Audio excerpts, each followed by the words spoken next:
What's going on, guys? Thank you for watching my channel and watching this video. Please like, comment, subscribe below for more content like this. Appreciate it. On February 21st, 2023, Vivek Ramaswamy launched his bid for president of the United States.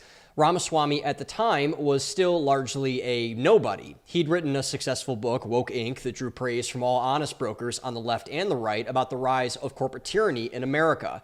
His second book, Nation of Victims, touched on America's emergent victimhood complex, largely defined at the time by wokeism.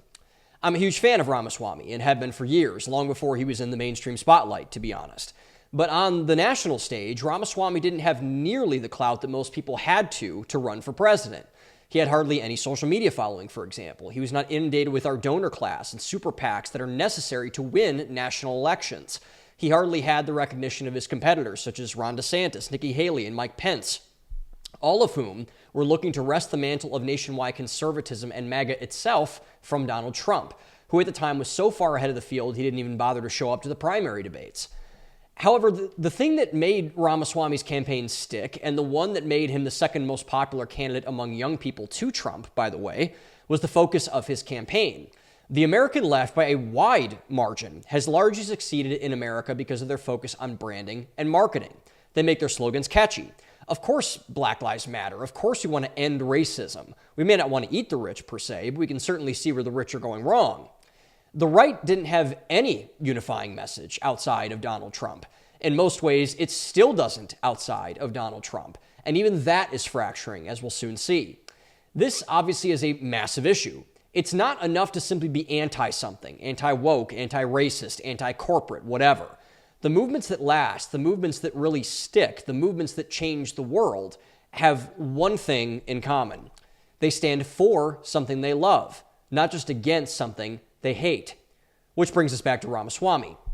The focus of his campaign, something he apparently jotted down on a notepad while on a flight, has become the central focus of his career in the political space, including his campaign for governorship of Ohio, where he is cruising to a dominant victory.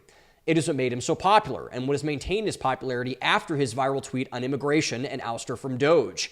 And now, in this current moment, it is something conservative, value-driven people must take to heart. Truth. To define his vision for conservative governance, Ramaswamy based his campaign on 10 truths. These truths, which angered both the left and establishment right alike, were by definition uncontroversial. The genius of Ramaswamy's points was in taking the political out of politics.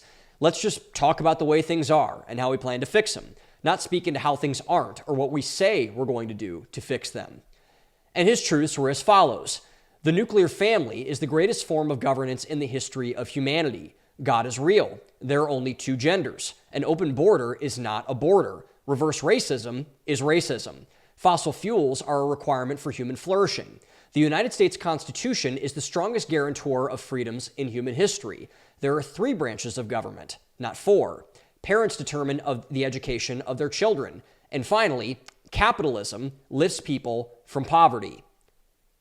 The genius of this strategy cannot be overstated. In about 10 minutes of work, Ramaswamy set the stage for the absolute dismantling of all political gamesmanship in the coming election cycle. As long as he was involved, there would be no more spin. All facts, no printer, as the kids say.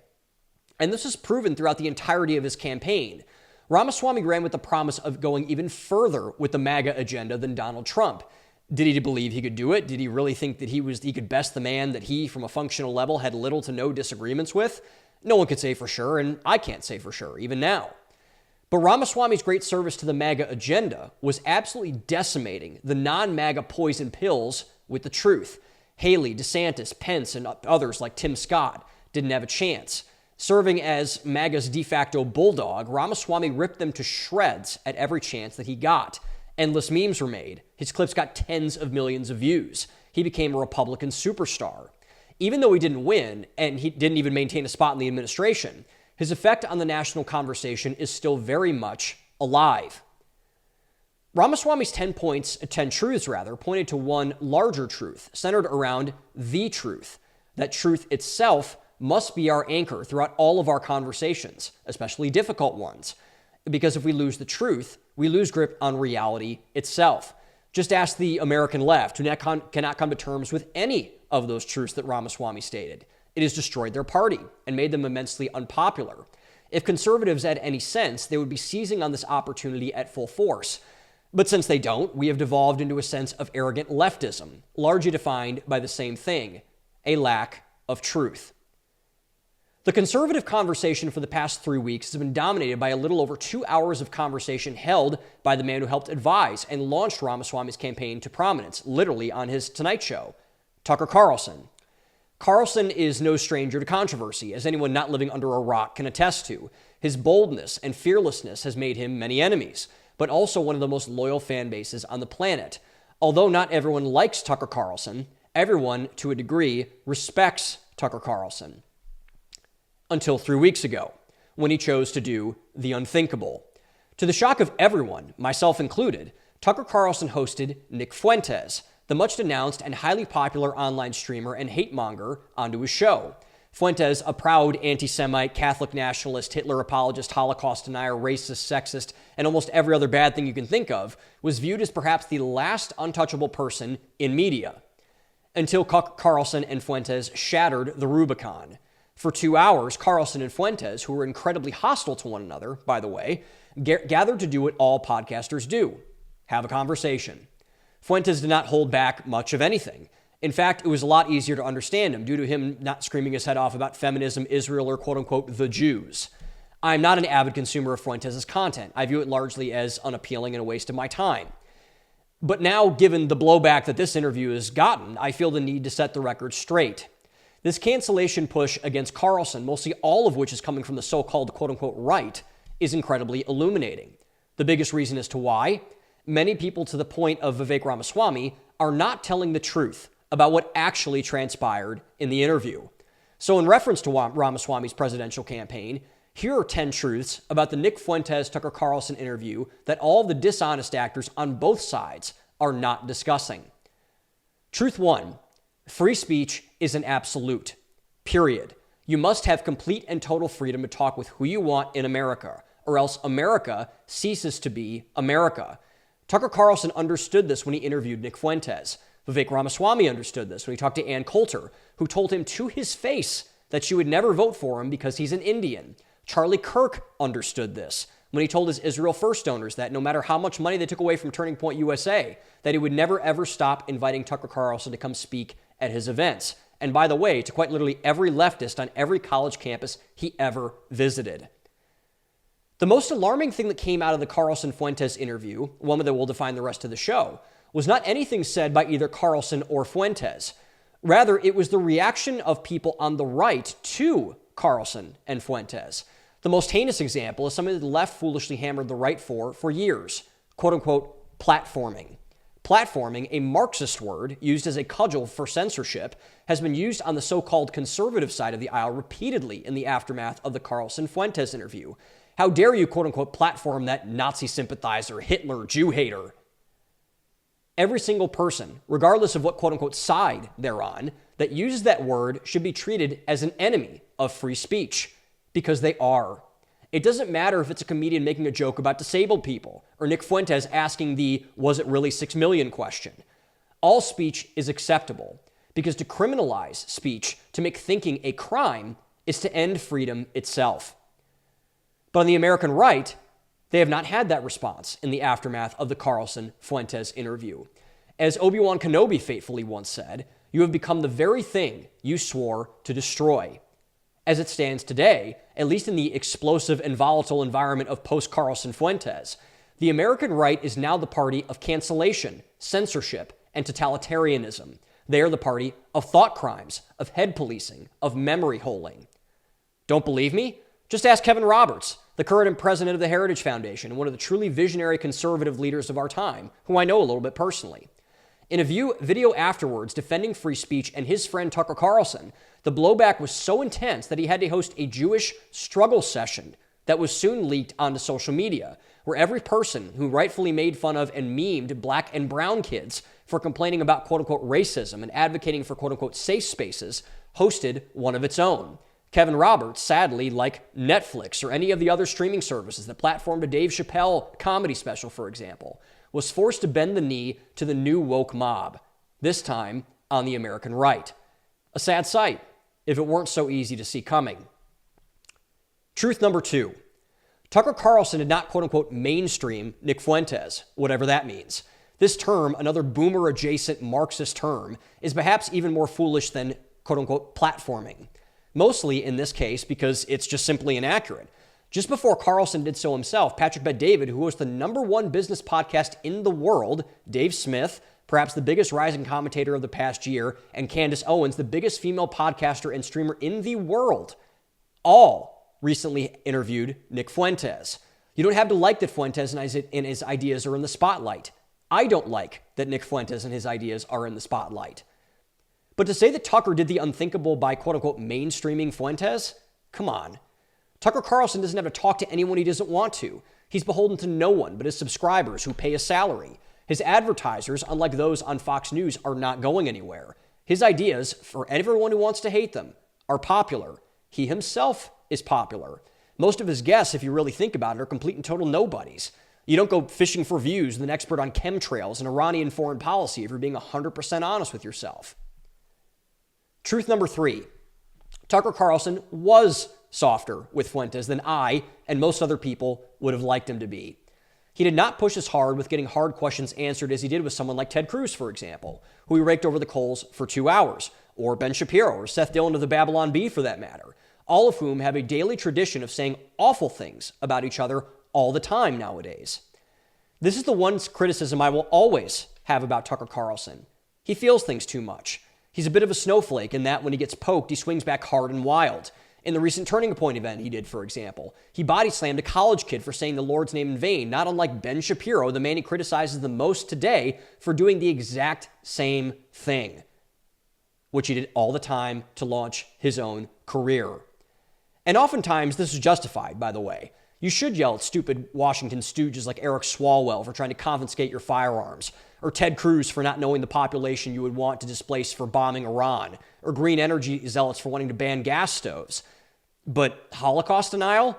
Not even a raised voice, not even a somewhat elevated rebuke? That deserves to be questioned, particularly by people who insist on asking questions, and rightfully so, by the way. Truth 4. Even though Carlson was softer on Fuentes than Ted Cruz, it is important to note that Fuentes and Cruz, by every metric, are not at all the same. Fuentes is a 27-year-old internet streamer who has been kicked off of every major platform save for X and Rumble. Cruz is a sitting member of the United States Senate with a massive sway in the areas of foreign policy, for example, the legal system, and the Justice Department. He is openly one of the biggest foreign lobby-backed candidates in our entire government, with the sole goal, in his own words, to Tucker Carlson, of putting the interests of a foreign nation, Israel, as his top national priority. He is going to run for president in 2028 with the backing of all of those institutional levers to pull. In terms of quote-unquote power, the two aren't even close. And I would argue that a large reason as to why America is in the mess it's in is because we have not done what Tucker Carlson did to Ted Cruz, blister them with questions to get to the truth. The lack of hard questions our leaders have had to face is a direct correlation of where we currently are in America. Why have we shipped our manufacturing base to our greatest geopolitical enemy exactly? Why is being a banker of higher status than being a high school math teacher? How is bombing Iran and Russia helping me to live a better life? None of our leaders who have overseen these mistakes have ever had to answer for any of these questions. But because of people like Tucker Carlson, among others, they now do. Nick Fuentes at a broad level is not why America is going into the tank. It is because of people like Ted Cruz, among many others, both Democrat and Republican. They must be able to answer for their actions, or we don't have a democracy. We currently have what we have now, a feudalist aristocracy. Truth 5. Tucker Carlson is not an anti-Semite, just as he's not a racist, a sexist, or whatever other Easterism that people have thrown out at him for 10 years or more. Tucker Carlson is not a hateful person. In fact, he only hates one group of people in power who abuse positions of power to crush people who have no power. Throughout his entire surge of influence over the last decade, that has been his common theme, one he has not deviated from in the slightest. Which leads to truth 6. It is not anti-Semitic to question a foreign government. I don't care if that government is Israel, Indonesia, or Iceland. When a foreign government wants a piece of your elected officials, it is a requirement that this must not be allowed to happen. Even though Russiagate turned out to be a complete hoax, it was good to see the level of care that Americans had towards foreign interference of our national sovereignty. And as a fan of national sovereignty, which I hope all of you are as well, I approve of this. But that care, as we all have seen, turned out to be highly selective. Ask yourself this question. What if that lobby that everyone talks about, AIPAC, had a sister lobby, CHAPAC, the Chinese equivalent, or RAPAC, the Russian equivalent, or just IPAC, the Iranian equivalent? My guess and my hope, by the way, will be that there would be a massive and tremendous amount of pushback to any interference on our government by another government. But yet only one is allowed to exist. And at this point, I think we all know why. Truth number 7. Nick Fuentes is an anti-Semite. He has said so repeatedly that he does not like Jews. It is not just a critique of the state of Israel for him, just like it is for Tucker Carlson and others, or like it is for Tucker Carlson and others, Nick Fuentes has a deep hatred of Jewish people, a true anti-Semitism, like the wave that is unfortunately washing over many young men today. And it's not just Jews, by the way. It's black people. Just ask Candace Owens. It's women. It's everyone that is not like Nick Fuentes. I believe this to be a reason why Carlson was softer with Fuentes than he was with Ted Cruz, among other reasons. He was trying to disciple him, to teach him how to truly be a Christian. Hating one group because they're a group is not good for your soul, and it's anti-Christian by definition. Nick Fuentes is not someone who should be emulated, particularly for young men. His ideology is problematic, no matter your position on Israel and its meddling in U.S. politics or not. It's wrong, and we should not be ashamed in calling it out as such. But in context with this, Truth 8 is the following. Regardless of Fuentes' views, many of which are abhorrent, it is absolutely critical for the American right to understand them and where they come from. Nick Fuentes and his followers, the Groypers, have not come to their conclusions without reason. This is not to say that they're right about Jewish people as a group, because they're not. Which leads us into Truth 9. The Groypers, no matter how depraved and sick some of them are, and indeed they are, they're not going away. In fact, as proven by the Carlson interview, their ideology is only on the rise. We cannot simply wish this away, plug our ears, say la la la, and pray that they stop their hectoring and screaming. It will not be so. So then, given Truths 8 and 9, the question should be, why? Why is it critical for the right to understand Nick Fuentes? Why is the Groyper movement and its philosophy not going away? The why of both of these questions is found in truth number 10. American young men, even though great strides have been made in helping them, are still struggling mightily. When any group struggles mightily, it looks for a position of strength to grapple onto, a strong leader to follow. For many on the righteous side of things, it was Charlie Kirk, or Tucker Carlson, or Jocko Willink, or Mark Driscoll, or Jason Wilson, or so many other outstanding male role models that have made themselves manifest in a time we're lacking so many of them. But for a large portion of them, that role model was and is Nick Fuentes, who indoctrinated all of them with Jew hatred, with racism, and, most informatively, an insatiable victimhood complex. Not attractive to women? Blame the women. They're woke and liberal after all. No need to go outside and meet a real one. Can't get ahead financially? Just blame the Jews. They control the banks and the media. I'm helpless after all. Want to take agency in any part of your life at all? Pfft, it's for suckers. Only dopes think they can actually fix their lives on their own. The Tucker Carlson-Nick Fuentes interview was a watershed moment not because of what was said, but because of what was not said. When you suppress speech, it should be a surprise to exactly no one when bad ideas make themselves manifest. The Groypers and Nick Fuentes are a result of censorship, of not listening to the problems of young men, and then blanketing them as irredeemables, much like Hillary Clinton did to Middle America in 2016. Conservatives cannot afford to lose young men. That does not mean at all that we need to bend the knee to Groyperism and give them what they want, because we shouldn't. But we need to talk with them, to rebuke them, to expose their bad ideas, as Tucker Carlson did, so we can let this natural process of free speech and open debate run its course. Unfortunately, I think the American right is too far gone for this practice to manifest. But I hope and I pray every day for two things: for the truth to come out, and for men to have the courage, once again, to speak it.